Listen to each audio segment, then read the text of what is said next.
Bien, hoy vamos a estudiar cómo ayudar a aceptar la impermanencia, que es como el núcleo de todo el trabajo budista. Para empezar, digamos lo siguiente: nosotros tenemos una conciencia del yo, de la identidad, muy estable. En general, a pesar de que uno envejezca, uno no siente que el espíritu de uno envejezca. Uno sabe que su cuerpo envejece, que su cuerpo enferma, que su cuerpo tiene problemas y dificultades, pero la esencia, digamos, del yo se permanece bastante incólume. Y no es que no avancemos, no es que no maduremos, no es que no aprendamos, no. Todos mejoramos y cambiamos y mejoramos muchas cosas. Yo concretamente hoy no sería capaz de hacer ciertas acciones que hice en mi juventud, que desconocían cómo afectaba mi comportamiento a otras personas. Hoy que reconozco cómo afecta, tengo mucho más cuidado, soy mucho más respetuoso, en fin. Entonces uno sí tiene la clave y la conciencia del cambio, pero la constancia de la identidad sí es un hecho de primera mano en la mente. O sea, uno, por más viejo que sea, uno sabe claramente que el yo, o sea, que la identidad es una constante, está ahí siempre de la misma manera. Y eso inclusive hasta en casos muy clínicos graves, como por ejemplo casos donde se altera una parte fundamental del cerebro, partes fundamentales incluyendo por ejemplo el hipocampo. Y las personas así, ya por ejemplo, llegan a un momento en que no pueden aprender más, pero siempre están conscientes de ser ellas mismas. Se sorprenden, por ejemplo, cuando de pronto se les muestra en un espejo y se ven mucho más viejas de lo que ellas se consideraban y recordaban haberse visto. Entonces se sorprenden. Y cada vez que se les muestra su imagen y cada vez que comprueban que están mucho más viejos, digámoslo así, de lo que se recordaban, se, se trastornan, se conmueven, se alteran, pero muestran de todas maneras una estabilidad muy alta del yo, de la identidad. Y este dato de primera mano, digámoslo así, porque es además, vamos a decirlo así, una vivencia muy fresca. Por decir alguna cosa, cuando, por ejemplo, una ilusión se asoma a la conciencia, en este momento que yo tengo 80 años, es tan fresca como la ilusión que tenía a los 5 años, o la que pude albergar a los 17, o a los 30, o a los 40, o a los 50. O sea, es una ilusión muy clara, muy típica, muy vivida. Entonces uno no siente ahí una diferencia ni de significado, ni de potencia, ni de matiz siquiera. O sea, uno si se ilusiona con una posible acontecimiento o episodio, uno se ilusiona con todo el vigor, con toda la vitalidad que tenga y con la vitalidad acostumbrada, digámoslo así. Entonces es una constancia muy alta la de la identidad personal.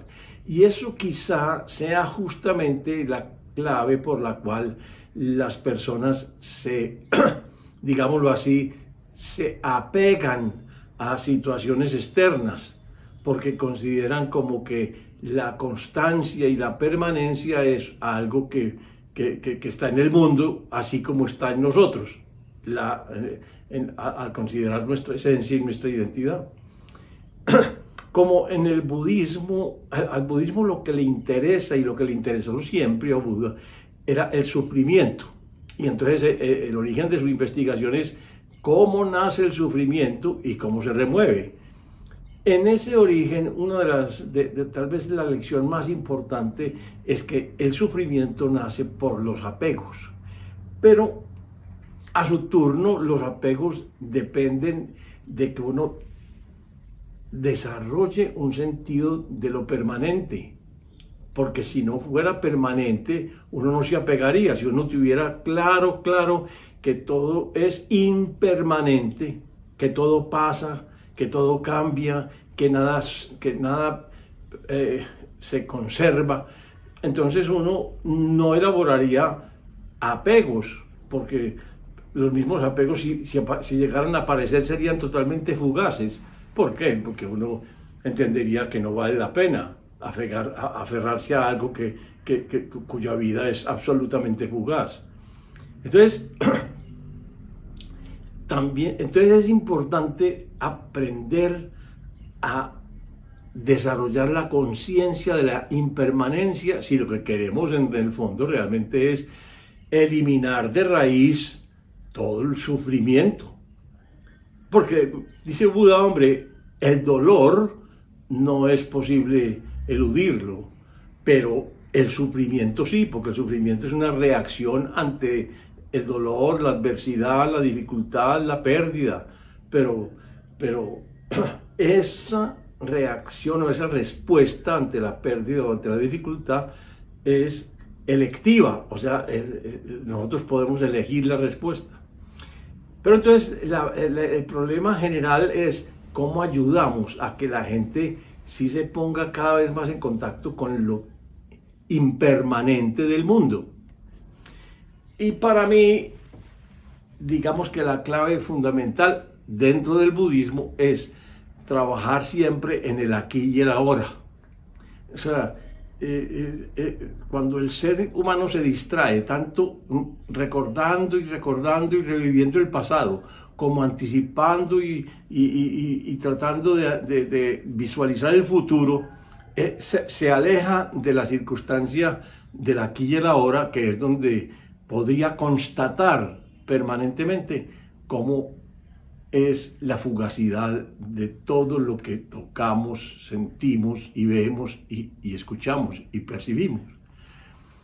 Entonces, yo a la gente le insisto mucho en que una de las maneras más importantes de estar en el aquí y a la hora es ejercer una atención plena a lo que hacemos.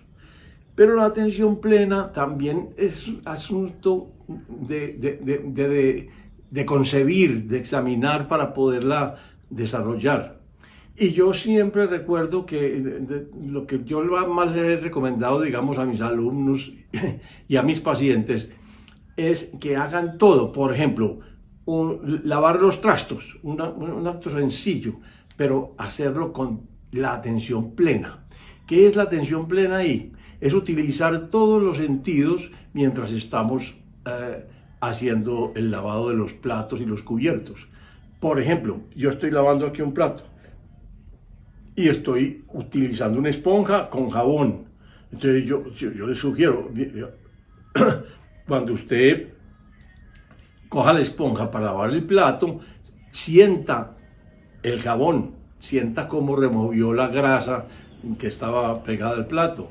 En fin, pero toque y después cuando esté jugando, que llegue el agua, vuelva a tocar para cerciorarse de que el jabón se fue removido. Y así, si usted está absolutamente atento, no solamente a lo que ve, sino a lo que siente, usted estará ayudando a que su atención esté centrada ahí. Pero al mismo tiempo que lo está haciendo, usted puede darse cuenta de que puede hacerlo en un cierto orden, o sea, que le puede dar una categoría, digamos, intelectual a la tarea. Por ejemplo, puede decir, voy a lavar siempre lo que ocupe más espacio en la poceta. Entonces, por ejemplo, una olla grande, eso es lo que lavo primero, porque es lo que más espacio me ocupa. Después una bandeja grande, por decir alguna cosa, eso es lo que más espacio me ocupa, entonces lo cojo. Y así procedo. Pero al mismo tiempo también puedo darme cuenta de lo que significa la tarea afectivamente para mí. Por ejemplo, yo me puedo percatar de que yo hago esa tarea con todo ese cuidado y esmero, pensando en mis hijas, y pensando en mi esposa, y pensando en mi familia, y en la gente que yo amo, para casi que transmitir con esos resultados de limpieza y de brillo de los cubiertos y de la loza, mi amor por ellos, porque eso es lo que significa para mí hacer esa tarea con esmero y con atención intensa y permanente y constante. Entonces, yo les recomiendo siempre eso porque eso nos va ayudando siempre a encarar las cosas como procesos. Todo en la vida prácticamente lo podemos encarar como un proceso. Así como ese lavado de trastos, podemos hacerlo desde un inicio hasta un final en donde hay unas, digámoslo así, unos criterios de lavado adecuado. Así también, por ejemplo, supongamos que nos estamos bañando, podemos hacer esa rutina del lavado de nuestro cuerpo de tal manera que podamos detallarlo con suficiente intensidad y claridad. De manera que vamos aproximándonos al proceso del baño como algo que se inicia, se va procesando y termina con un final específico. En ese sentido, la concepción de proceso que se aplica prácticamente a cualquier cosa que hagamos, porque lo mismo sería al vestirnos. Podemos empezar por la definición de cuál es la ropa que vamos a utilizar, pero también estamos anticipando y programando un final visualizable previamente. Entonces, nos vamos, en la medida en que estamos siempre encarando procesos, estamos asegurando que estamos aquí y ahora. Y en la medida en que estamos aquí y ahora, estamos asegurando que nos estamos familiarizando con lo impermanente, porque ningún proceso es estático. Todo proceso, siempre por definición y por su naturaleza misma, es una transformación, desde unos estados iniciales hasta un resultado final. Entonces, para mí tal vez lo que más ayuda a la gente a ponerse, a sensibilizarse a lo impermanente, es el desarrollo de una mentalidad de procesos, ojalá permanente. Y también es importante, digámoslo así, la evaluación como proceso al final del día. Porque cuando nosotros recordamos qué es lo que hemos hecho, nosotros podemos familiarizarnos también con la fugacidad de los resultados y de los esfuerzos hechos.